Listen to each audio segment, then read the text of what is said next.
Today I'm extremely angry. Angry about fathers that not taking care of their children.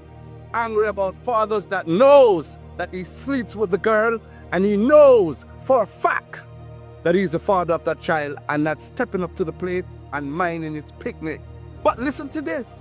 Sometimes a father think that he's the father of the child and in truth and fact, I know feeling picnic. What if I told you that in one country, a large number of fathers are raising children who aren't biologically theirs without even knowing it? What if I told you that this issue is so widespread, it's affecting not only families but the very fabric of society? Today, we're diving into one of the most pressing yet underreported problems in Jamaica, paternity fraud. Jamaica, known for its vibrant culture, stunning beaches, and rich history. But beneath the beauty and pride of this island nation lies a significant issue that many might not know about: the growing epidemic of paternity fraud. Paternity fraud is when a mother falsely identifies a man as the biological father of her child. It's a situation that may sound shocking, but the reality is it's happening more often than we realize. Uptown woman can't get jacket. You think it's I get a thing? Aye. Listen, Aye. me researching it very, very well. Women, to me, do one of the worst things in the world, and is give a man a jacket. It's one of the worst things to me. And I remember a friend of mine calling me. She was crying. And she said, I said, what happened to you? She was like, oh, I just coming from the embassy because my dad filed for me. And she said, out of the 4 kids, only one of us are for my dad. It's my brother. And she was bawling down the whole place. And she said, her mother was still saying she never cheated. She said, I must a dopey breed her. That's evil. None of the kids were his. Imagine a man believing he is the father, providing emotional, financial, and legal support for a child, only to find out years later that he isn't the biological parent. But why does paternity fraud seem to be so prevalent in Jamaica? Well, there are a few key factors at play here, starting with the cultural and social environment. In many parts of Jamaica, there's still a strong cultural expectation for men to take responsibility for their families, even if they're not the biological father.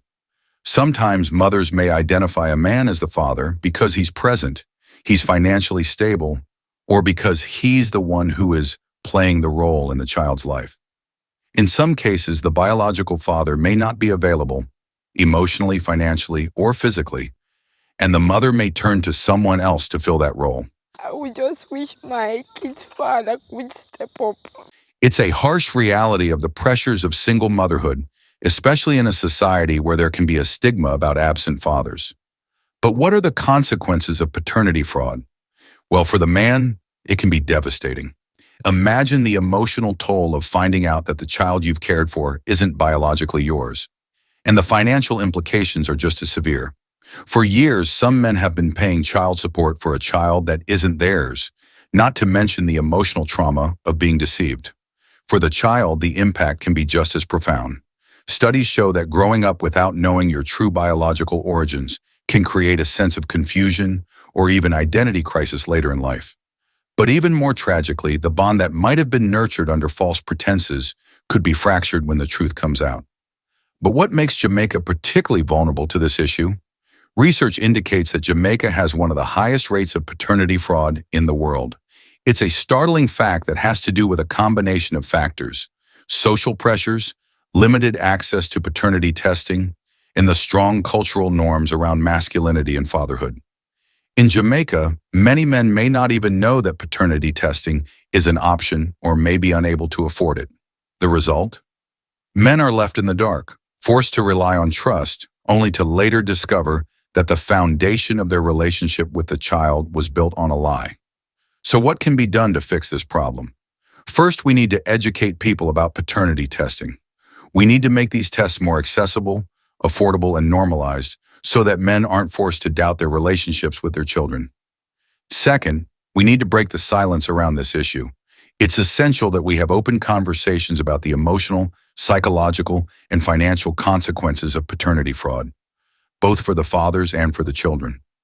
Only then can we begin to address the underlying issues in society that perpetuate these situations. Third, the law must step in. Right now, men who discover they've been victims of paternity fraud often find themselves with little recourse to recover their financial losses or address the emotional damage. Stronger legal protections, including the option to challenge paternity without penalty, can make a world of difference. Ultimately, paternity fraud isn't just a family problem, it's a societal problem. If we want a healthier, more equitable society in Jamaica, we must prioritize honesty, accountability, and the well-being of children. No one should be raising a child under false pretenses, and no man should have to wonder if he's truly the father of the child he's been caring for. It starts with awareness, and it starts with you. By talking about this, by sharing these stories, and by demanding change, we can help protect families from the devastating consequences of paternity fraud. So what do you think? How can we work together to solve this issue? Let us know your thoughts in the comments below, and don't forget to like and subscribe for more in-depth discussions on issues affecting our society. Thanks for watching, and let's keep the conversation going.